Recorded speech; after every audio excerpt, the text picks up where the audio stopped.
आप देख रहे हैं देश का सबसे भरोसेमंद चैनल एन दिल्ली नेशनल। नमस्कार। कल जो एक दुखद घटना तिवारीपुर के अंदर हुई जिसमें मोहम्मद सलीम उर्फ राजू का डेथ हुई।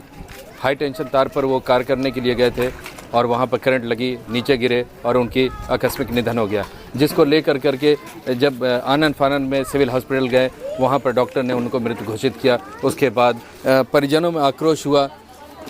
कल भी हमने अपने जो न्यूज़ चलाई थी उसके अंदर साफ साफ दिखाया था कि 6 घंटे तक कोई भी विभागीय आदमी या अधिकारी वहाँ पर मौजूद नहीं था। हाँ, जो उनके साथ 3-4 लोग गैंग के लोग थे वो ज़रूर मौजूद थे, लेकिन उन्होंने भी जवाबदेही देने से इनकार कर दिया। सवाल ये है कि उसके बाद जो घटनाक्रम हुई, एसडीओ साहब आते हैं, सीओ साहब आते हैं, आला अधिकारी परिजन से मिलता है, परिजन धरने पर बैठे होते हैं, समझा बुझा करके धरना ख़त्म किया जाता है। उस घटनाक्रम में अब अपडेट ये है कि आज सवेरे मर्चरी से लाश गई, पोस्टमार्टम हो करके ये मृतक का मकान है, यहाँ पर लाश आ चुकी है और जो रीति रिवाज से जो क्रियाक्रम होना है वो शाम को मगरिब के टाइम का वक्त दिया गया है, उसमें किया जाएगा। कल जो उन्होंने डिक्लेरेशन दिया था, एसडीओ साहब ने साफ कहा था कि 1 लाख रुपया फौरी पहुंचाया जाएगा और 9 लाख रुपया कहीं ना कहीं से विभाग से बात करके इनको देने की कोशिश की जाएगी। और जो मांग थी परिवार की कि एक बंदे को नौकरी देने के लिए, तो उसमें साफ उनका ये कहना था कि एक बच्चे को जो संविदा पर है वो नौकरी दिया जाएगा। कहीं ना कहीं इसका आश्वासन दिया, वो लिखित आदेश भी उन्होंने दिया है। लेकिन कल जब एसडीओ साहब से बात हो रही थी, रस्तोगी साहब से जब बात हो रही थी इस बाबत, उन्होंने साफ एक लाइन रखा के किया था, वो विजुअल भी हम आपको सुनाएंगे। उन्होंने क्या कहा था वो भी हम आपको आगे हम दिखाएंगे। उन्होंने साफ ये कहा था कि ये जो घटना हुई थी इसकी कोई जानकारी विभाग को नहीं थी। तो क्या ये मंशा माना जाए कि नेग्लिजेंस विभाग की तरफ से हुई या जो कर्मचारी हैं उनके तरफ से हुई? दूसरा, कल हमने ये सवाल ज़रूर उठाया था कि जो सिक्योरिटी मेज़र है वो नहीं लिया जाता है। कहीं पर भी लाइनमैन ऊपर चढ़ते हैं बिना सिक्योरिटी को लिए हुए, बिना किसी सुरक्षा मानक के, वो सीधा बांस की सीढ़ी पर चढ़ते हैं और कार्य करते हैं, चाहे वो गर्मी हो, जाड़ा हो, बरसात हो, क्योंकि कंज्यूमर को लाइट बाधित नहीं होनी चाहिए। यहाँ पर कुछ लोग आए हुए हैं, हमने कल उनके घर परिजनों से बात किया। बाकी यहाँ पर कुछ लोग हैं, हम उनसे भी बात करना चाहते हैं।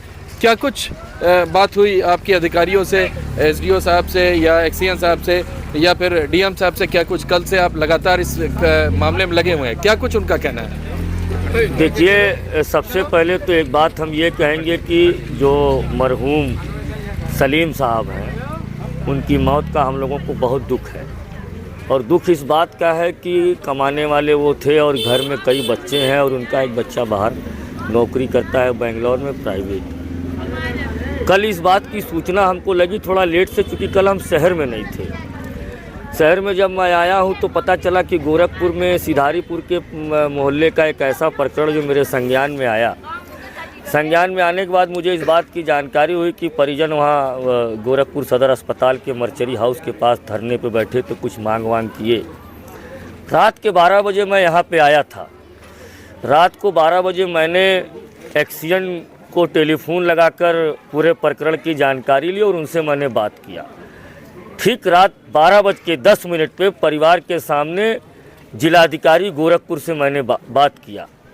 गोरखपुर के जिलाधिकारी से मैंने स्पष्ट ये कहा कि पीड़ित परिवार को, मृतक के परिवार को अगर आप 50 लाख रुपया मुआवजा नहीं देंगे और परिवार के एक व्यक्ति को नौकरी नहीं देंगे तो हम लोग सड़कों पर उतरने का काम करेंगे।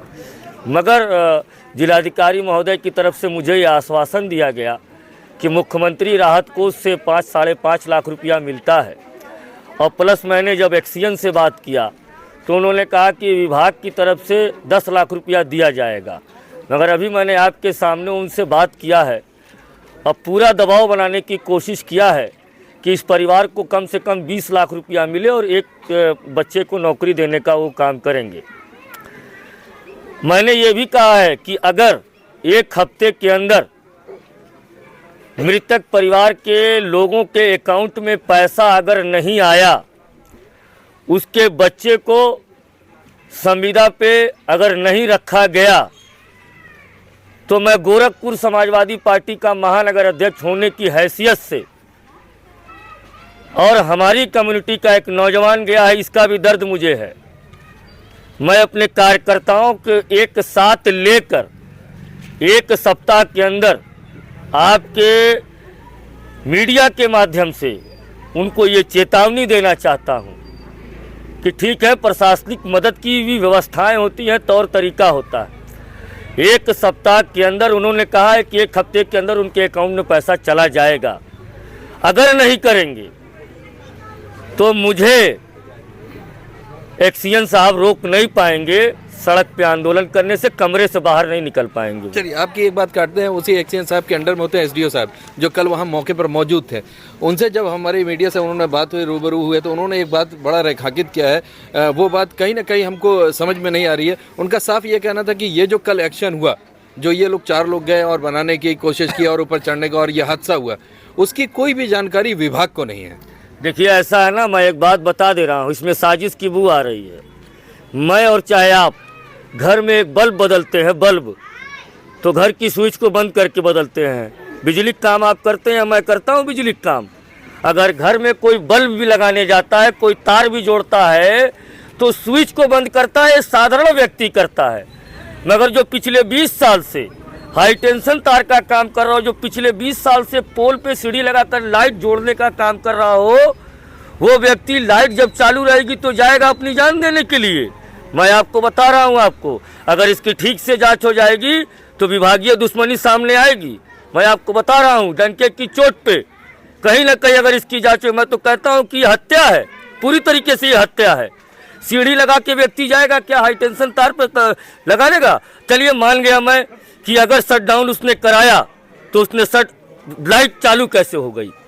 मैं आपको बता रहा हूँ, उनका एसडीओ साहब ये कहना है, एसडीओ साहब कहना है कि लाइट कटी ही नहीं, शटडाउन हुआ ही नहीं। ये हत्या है, सीधे सीधे हत्या है। इसकी साजिश है, ये कहीं ना कहीं साजिश है। विभागों में ऐसा होता है, ये लोग अब ऐसा करा सकते हैं, कुछ भी करा सकते हैं।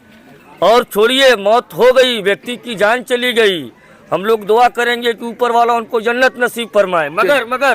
मगर एक बात और कह रहा हूँ आपसे, फिर मेरी इस बात को गोरखपुर के उच्च अधिकारी सुन लें और ख़ास तौर से बिजली विभाग के लोग सुन लें।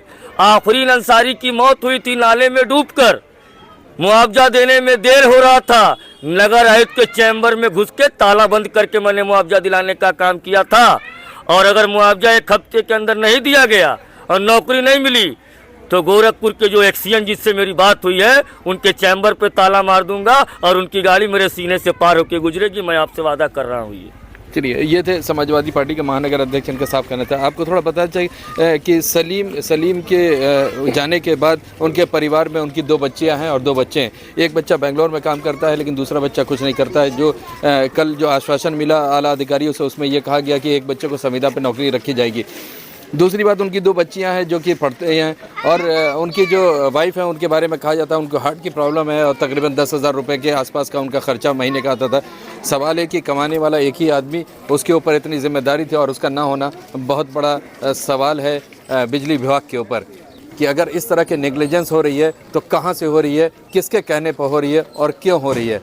सिक्योरिटी मेजर एक बहुत बड़ा मेजर है। दूसरी बात कि ये बताया जाता है कि 10 साल से वो बिजली विभाग से जुड़े हुए थे और इस तरह से काम कर रहे थे, तो क्या इतनी भी उनको समझ नहीं थी कि हाई टेंशन तार पे अगर जा रहे हैं काम करने, हाई टेंशन और हाई उस पर 11,000 वोल्ट पर अगर काम करने जा रहे हैं, तो क्या सिक्योरिटी मेजर नहीं लेना चाहिए, शटडाउन नहीं करना चाहिए? जैसा कि एसडीओ साहब ने कहा कि इसकी कोई जानकारी नहीं थी और लाइन चालू थी, तो इसमें गलती किसकी है ये तो आने वाला वक्त ही बताएगा।